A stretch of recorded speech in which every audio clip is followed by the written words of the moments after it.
देवरानी जेठानी का सफर। Listenable story. नव्या और दिव्या दोनों के बीच देवरानी जेठानी का रिश्ता था। नव्या नौकरी पर जाती थी जबकि दिव्या घर की देखभाल में व्यस्त रहती थी। उनका परिवार बड़ा था, सास ससुर और उनके बच्चों के साथ और 10 लोग घर में रहते थे। और फिर बहुत सालों बाद उनकी बुआ सास घर रहने आई थी। सुबह को जब बुआ सास उठी तो उन्होंने देखा कि नव्या जल्दी जल्दी अपना काम कर रही थी। दिव्या ने सुबह सबके लिए नाश्ता तैयार किया और नव्या ने नाश्ता सभी को परोसा। फिर नव्या ने अपना टिफिन पैक किया और काम के लिए निकल गई। दोपहर में दिव्या ने खाना तैयार किया और कुछ समय अपनी सास और बुआ सास के साथ समय बिताया। बुआ सास ने दिव्या से पूछा, छोटी बहू, तुम्हारी जेठानी तुम पर कितना हुक्म चलाती है। सुबह से ही मैं देख रही हूँ कि तुम रसोई में अकेले काम कर रही हो। और वो बड़ी महारानी की तरीके से नाश्ता परोस रही थी, जैसे कि उसने ही बनाया हो। बुआ सास की बातें सुनने के बाद दिव्या ने अपनी बुआ सास की ओर देखा और कहा, बुआ सास जी, वो नव्या दीदी सचमुच ही बहुत अच्छी है। बुआ सास ने उत्तर दिया, तुम बहुत भोली हो दिव्या, मुझे सब समझ में आता है। मेरे अपने बाल धूप में ही सफेद नहीं हुए हैं। अब दिव्या को उनकी बातें सही नहीं लगी। वह बोली, बुआ जी, आपको यह नहीं दिखा कि नव्या दीदी ने सबको नाश्ता परोसा,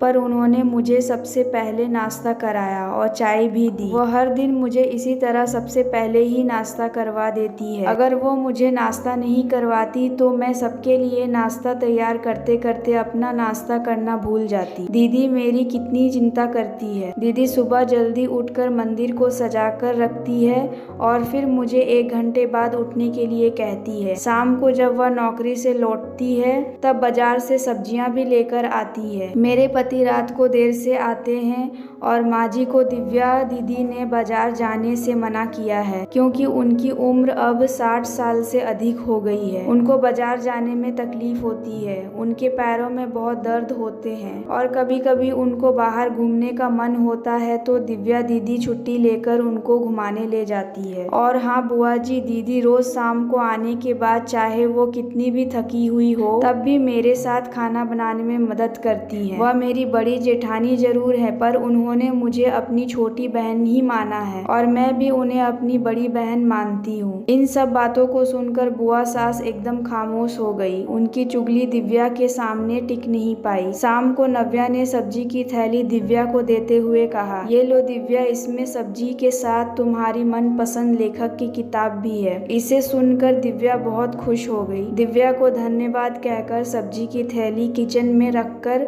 अपने कमरे में चली गई। इन सबके बीच बुआ ने नव्या को आवाज दी। बड़ी बहू से कहा, जरा यहाँ आना नव्या, तुम इतनी मेहनत करके पैसा कमाती हो और ऐसे फालतू में किताब खरीदकर पैसे क्यों खर्च करती हो, वह भी अपनी छोटी देवरानी के लिए। वह ऐसे ही घर में बैठकर करती क्या है। तुम दिन भर मेहनत करती हो और वह घर में आराम फरमाती है। नव्या हंसते हुए बोली, क्या बुआ जी आराम? और दिव्या, उसे तो कहने पर भी वह आराम नहीं करती। सुबह उठने से लेकर रात तक वह बेचारी काम ही करती रहती है। सबका मनपसंद खाना, मेरे और उसके मिलाकर हमारे 4 बच्चों का टिफिन वही तो तैयार करती है और तब भी उसके चेहरे पर हमेशा स्माइल दिखती है। सुबह की चाय पीने के लिए उसके पास वक्त नहीं रहता। दोपहर को जब बच्चे घर आते हैं तो उनको खाना खिलाना, होमवर्क करवाना सब वही तो देखती है। इसीलिए मुझे बच्चों की टेंशन नहीं होती और इसी वजह से ही मैं ऑफिस में मन लगाकर काम कर पाती हूँ। कुछ दिन पहले ही मुझे प्रमोशन मिला है। इसके अलावा मम्मी जी और पापा जी की दवाइयाँ कभी खत्म हो जाती है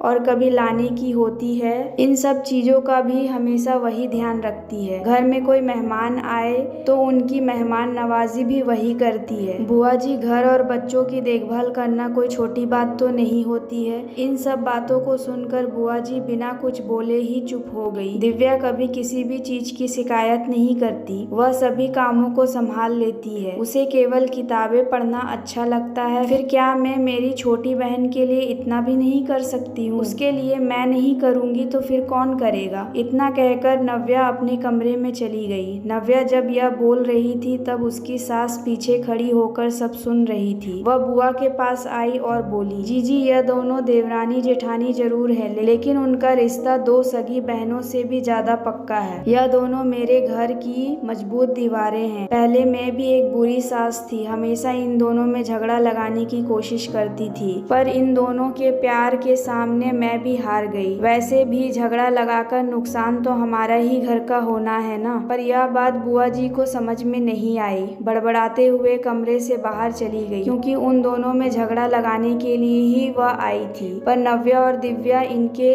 जैसी समझदार देवरानी जेठानी के बीच झगड़ा करवाना बहुत मुश्किल था। तो दोस्तों, नव्या और दिव्या, इनकी जैसी समझदार देवरानी जेठानी जिस घर में होंगी वह घर स्वर्ग बन जाएगा। यह देवरानी जेठानी की एक सुंदर पारिवारिक कहानी आपको कैसी लगी हमें कमेंट सेक्शन में जरूर बताएं और हमारे चैनल को सब्सक्राइब करें। अपना कीमती समय निकालकर इस कहानी को सुनने के लिए धन्यवाद।